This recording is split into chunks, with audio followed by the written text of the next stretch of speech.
Hello everyone, my name is Jafet Malat. I'll be taking you through Cisco networking from the start to the end. Before we start the lesson, you need to have the following. You need to have a software called Cisco Packet Tracer. That's a software that you need to have. At least you have a laptop or your desktop. At least should be 4 GB RAM and above. Those are the only requirements, and also your time so that you can be able to understand networking. So there is different types of simulators. Apart from Cisco Packet Tracer, we have GNS3 also. So GNS3 is another simulator like Cisco Packet Tracer, but it's more advanced. We have another one called IF and many other simulators outside there. So, but this one is the one that you can be able to start with, and then as you advance now, you can go to other softwares like GNS3. All of them we are going to cover in this channel. So kindly like, subscribe, and share all these videos. So I'm going to take you through networking. I'm going to also take you through Microsoft Azure Cloud, cybersecurity, basic computer knowledge, that's ICDL, database administration, data science, artificial intelligence. So just stay tuned. All of them you are going to get in this channel. So right now, I have the Cisco Packet Tracer running on my laptop. Remember, it's an open source. You can just download from internet and you just install like any other software. The first thing, whenever you open your simulator or Cisco Packet Tracer, you can be able to see we have many devices, all the networking devices from routers. If you click on down there, you can have routers from for the 300 series all the way. We have 10 devices, PC, laptop, servers, all of this. We have connection. We have console cable. So remember, console cable is a cable that you normally use to access your router or the switch for the first time. That's for management. We have copper straight through cable. That is a cable that you normally use to connect devices which are not similar, like router to switch, switch to PCs. We have crossover cable. It's a type of cable that you normally use to connect devices which are similar. And then we have now fiber cables and all this that you can be able to use it. Also, we have switches. We have 2960, that 560, that 6 all the way. We have wireless routers, that is for Wi-Fi connection. We have wireless LAN controllers, all this. So this simulator will enable you to do all the networking configuration that you want. Instead of buying the physical devices, because of their cost, you can just use simulators. And every command that you are going to enter on any simulator is the same command that you are going to configure when you are being given a real device. So don't say, I was using Cisco Packet Tracer or I was using GNS3, now I don't know how to use this one. No, every command that you enter in this simulator is the same command that you are going to enter when you are interacting with a real device. So let's go. So the first thing, we can just zoom. You can click view and zoom in so that you can be able to zoom the devices. So I'm going to start with the first router. So I'm going to click on routers. I'm going to choose for the 300 series. So these are for the 300 series router. Then I'm going to connect with a switch. So these are switch. You can just zoom out in case you want. Let me just zoom out a little bit. So that's a switch. And then now I can get 2 computers for testing. So these are 2 devices for testing. And then I'm going to connect using straight through cable from router. I'm going to use, so remember this router has a USB console and auxiliary. So this type of ports are the one that is normally used for management. So remember, you cannot plug an Ethernet cable using console or auxiliary ports. So I'm going to connect using what? These 2 types of ports, which is gigabit 00 or 01. So I can plug into 00. Then on the switch, so this switch has a 24 ports. So remember, it's starting from fast Ethernet 1 all the way to 24. It has also console port for management and also 2 uplink, that is gig ports. So these types of ports are high-speed ports, unlike the fast Ethernet port. So I can plug to gig 01. Then the others now I can plug to fast Ethernet 1. So remember, you can plug to any port and use any port 2, that way. Then now I can now have one PC here so that I can be able to access this router. So I'm going to use a console. So I'm going to click on console. This one, I'm going to use this one. And then I'm going to choose RS-232 on this one. So now I'm going to start configuring the router. So to access this router, the first thing that you're going to do, you are going to click on the PC. So this is a PC. Click on desktop and then choose terminal. And then now you click OK.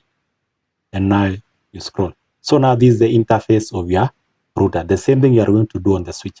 But remember, whenever you are doing it practically, whenever you are interacting it with a physical device, you are going to use the normal console cable. But the software that you are going to use, you can be able to use this software called TerraTerm. It's called TerraTerminal. So you can be able to use this software. So in this software, you are going to click on the new connection. Then now you choose on the serial port that you want. Any serial port, maybe for example, COM, whatever, depend. Then you can be able to click OK. Then it will open for you an interface, just the same like that you are seeing in Packet Tracer. But there is other software that you can be able to use to access your router physically. So now the first thing that you are going to do on this router, this is the first mode. It is normally called setup mode. In setup mode, you are going to type yes or no.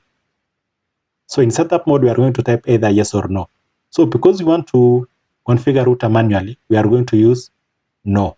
You can type yes so that you can just make a basic configuration, but it will prompt you later to the normal CLI interface.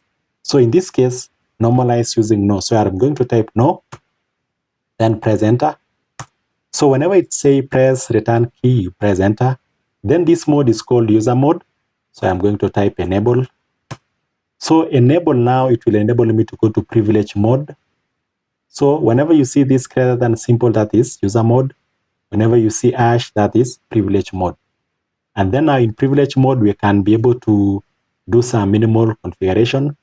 But because I want to start configure the router, I'm going to go to configuration mode. So I'm going to type config T, or option 2, where I'm going to type configure terminal in full. So you can either type config T or configure terminal, then you press enter. So now I'm in configuration mode.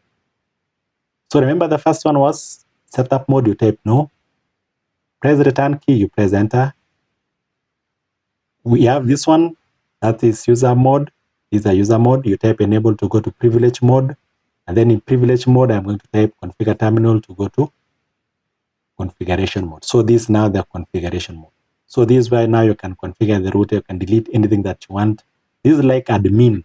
It's just like you have administrative privilege so that you can be able to do anything on your router. So it's just like a root also in Linux. In Windows, it's normally called admin. So you have all the privilege to do.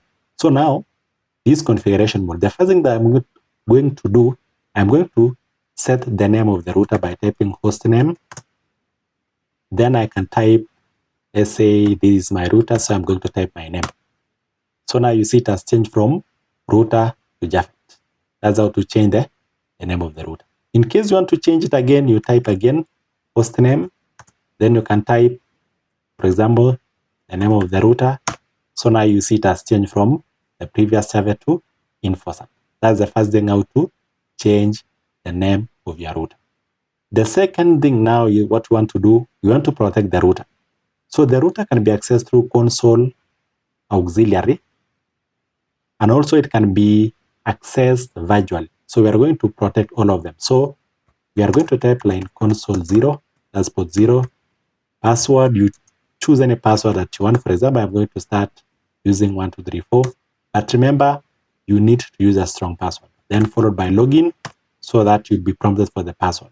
So we are done with configuring console port. Meaning, in case someone accesses the router through the console port, he or she will be prompted for password, and that password is 1234. Next is line auxiliary, the same thing. I'm going to protect with the same password, but remember you need to put a different password. Then don't forget to type login. Then another one is virtual lines. I'm going to configure virtual lines with password 1234 followed by login. So line VTY, that stands for virtual lines. So that is for telnet session, meaning the router will allow for simultaneous connection. So the fifth person will not be able to connect the router. The password is that. But remember, VTY now allow remote connection. Remote means you are accessing the router or a switch when you are far away. I think that is the simplest language that I can use, as we say remotely. If you don't configure VTY, you cannot manage the router remotely. Instead, you'll be managing physically. Then the next one is enable secret. I can just put a different one, admin. So the enable secret will protect privilege mode. Before you go to privilege mode, you need to type admin so that you can go to privilege mode. So enable secret will protect the privilege mode. Then you press enter. The next one is now service password encryption. So the service password encryption enable you to encrypt the password. So the password will not be in clear text. So you will not be able to see 1, 2, 3 here. So it will be encrypted like star or whatever. So you type service password encryption, you press enter. Then the next thing that we are going to do, we are going to configure the clock. So you type exit and you press enter twice. So I'm going to type clock set. Then the time right now is 5, as according to my time zone, 5:11. You just put the seconds, let's say 40. Today is 1st May 2026. Then you press enter. So now we have already set the time. So all the networking devices should have a correct time. So make sure that all your devices should have what? A correct time. In case anything happens, you can be able to check the timestamp, you can be able to check the logs and see what happened at what time. That's very important. So you can verify, show clock, see the time. So now you see the time right now is 5:12. So that's how you can set the clock. Then now we go back again to configuration mode. You can type config T or configure terminal. Then now the next thing that we are going to do, we are going to set the IP address of this router. Or before we set the IP address, we can test these settings so that the next lesson now I will show you how to configure the IP address after you have already mastered the basics. So the first thing, we are going to save it. So you type do write. So do write. It will now save all your configuration into NVRAM. Or you can type do WR in short. It will save. Or you can type do copy, run start, enter twice. Or you can write in full do copy running -config startup -config, enter twice. That is another way to save. That is how to save in configuration mode. That's why we start with the command do. In case you want to save it in privilege, you are going to type N or exit. So because I want to go straight away to privilege, I'm going to use what? End. But if you use exit, it will just go one step back. So I type end, then I press enter. So to save there using write, I'll type write or WR or copy run start, or in full copy running -config, copy -running config, startup -config. That is it. Or you can use a tab key to finish command for you. For example, copy, run. I will type the first 3 letters. I press tab key on my keyboard. So remember, tab key is just above caps lock on your keyboard. So I'll press tab key to finish command for me. So copy running config sta. I press tab key, press enter. So tab key will finish command for you. That's how you can be able to save. So now everything is set. So now what you can do, let's now test our configuration. So I'm going to restart the router by typing reload. Reload. If you are in configuration mode and you want to restart the router, you'll type do reload. But in this case, I'm going to type reload, press enter twice. So now I'm waiting for the router to reload or to boot. Then the first thing that I'm going to do, it will prompt for the password. And remember, the first password that we're going to enter is the console password. That was our first password, the one that we typed in console 0 password 1234. Right? Okay. So press return key, press enter. First password, I've already said it is console password. So I'm going to type 1234. Remember, it will not show you the password. I press enter. The next command is enable, because that is user mode. Enable, press enter. The second password that will prompt right now is the one that we said it is enable secret. Let me scroll it back in case those configurations are still there. Yeah, so I think it's still there. This one. So this was the first password. This is the second password. But remember, not all the routers you can be able to scroll. So it's just I'm going to scroll now because it's still there. But next time we are not going to get it there. So I'm going to put admin. So now already I'm in privilege mode. So I can verify. Do show run or do show running config to show all the configuration present. So now you can be able to see the current configuration file is 777 bytes. All those I've not configured all these. I've configured the name infosat, enable secret. You see how it is encrypted. So level 5 password are encrypted by default. So you don't need to type service password encryption. So I haven't configured all these. So I've configured line console. Remember, it's encrypted. It was 123 actually, but because I typed this command, service password encryption, that's already encrypted that one. Thank you for watching.